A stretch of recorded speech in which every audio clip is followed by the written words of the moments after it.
ایک صحابی حضور کی خدمت میں حاضر ہوئے، عربی تھے، دیہات کے رہنے والے تھے۔ انہوں نے حضور کی بارگاہ میں ایک بات عرض کی کہ حضور اسلام کے حکام تو بہت سارے ہیں، آج بھی اگر آپ دیکھیں تو کتابیں بھری پڑی ہیں۔ پھر حضور ارشاد فرماتے تھے، صحابہ اس کو سنتے تھے، محفوظ کرتے تھے، آگے بیان فرماتے تھے۔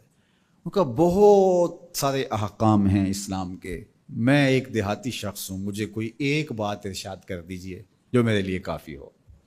تو آقا کریم نے اس شخص کو ایک بات ارشاد کی، فرمایا کہ ان تموتا ولسانک رطب من ذکر اللہ، تو اس حالت میں فوت ہو کہ تیری زبان اللہ کے ذکر سے تر ہو۔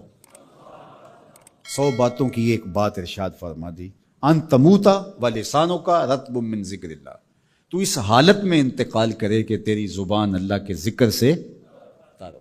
میں اور آپ اپنی زندگی اس طرح سے گزاریں کہ موت اچانک آئے یا تبھی موت آئے، جس حالت میں بھی ہمیں موت آئے تو ہماری زبان عادی ہو اللہ کے ذکر کی، ادھر سے سانس ٹوٹ رہی ہو اور ادھر لبوں پر اللہ کا نام جاری۔ جس شخص کا آخری کلمہ لا الہ الا اللہ ہوا، اللہ اس کو جنت میں داخل فرماتا ہے۔ اور کتنے خوش نصیب لوگ ہوتے ہیں کہ مرتے ہوئے جن کے لبوں پر اللہ کا باقاعدہ نام آتا ہے، اللہ کا ذکر ان کے لبوں کا وظیفہ ہوتا ہے۔ اور کچھ لوگ ان کو تلقین بھی کریں تو زبان پہ اللہ کا نام نہیں آ پاتا۔ اور ان میں سے ایک وہ شخص جو شراب کا عادی ہے یا کسی بھی نشہ آور چیز کو لیتا ہے، تو ایسے شخص کو مرتے ہوئے کلمہ نصیب نہیں ہوتا۔ جو اس کو دنیا کے اوپر سزائیں دی جاتی ہیں، ان سزاؤں میں سے ایک سزا یہ ہے کہ مرتے ہوئے اس کے لبوں پہ کلمہ نہیں آتا۔ اور علماء نے یہ بھی لکھا ہے کہ جو بے نماز ہے، نماز نہیں پڑھتا، مرتے ہوئے اس کے لبوں پہ بھی کلمہ جاری نہیں ہوتا۔ اللہ اکبر۔ تو ایک جامع بات ارشاد کر دی کہ ان تموتا ولسانک رطب من ذکر اللہ، تو اس حالت میں فوت ہو کہ تیری زبان اللہ کے ذکر سے تر ہو۔ قرآن مجید میں ہمیں اللہ تعالیٰ نے یہ بھی حکم دیا ہے کہ مجھے یاد کرو، اور یہ بھی حکم دیا ہے کہ مجھے فراموش نہ کرو۔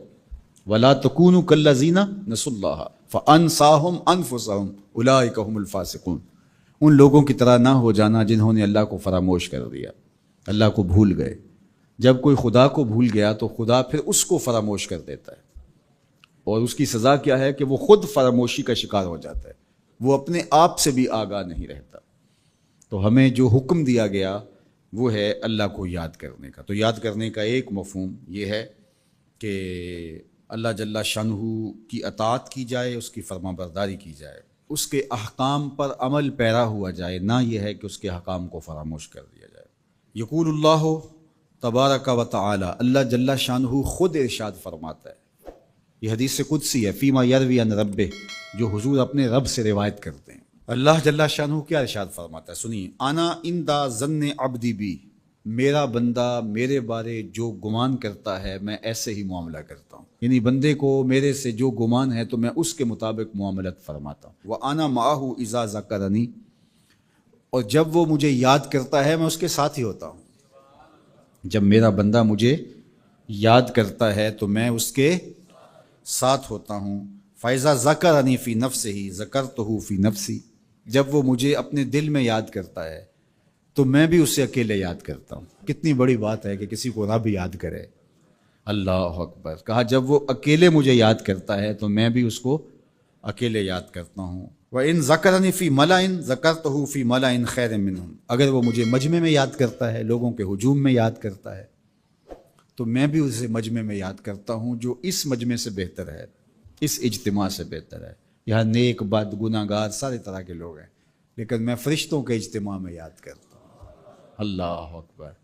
کیا منظر ہوتا ہوگا کہ جب اللہ فرشتوں میں کسی بندے کو یاد فرما رہا ہو، اللہ اکبر۔ اور ایک حدیث میں جو ہے وہ اس کے پھر آگے لفظ جو ہے یہ ہے، میرا بندہ میری طرف اگر ایک بالشت چل کے آتا ہے تو میں ایک ذرا آتا ہوں، اور میرا بندہ میری طرف اگر ایک قدم آتا ہے 70 قدم آتا ہوں، اور اگر میرا بندہ میری طرف چل کر آتا ہے اتیتہ ہر والا، میری رحمتیں دوڑ کے استقبال کرتی۔ اللہ اکبر۔ تو کتنی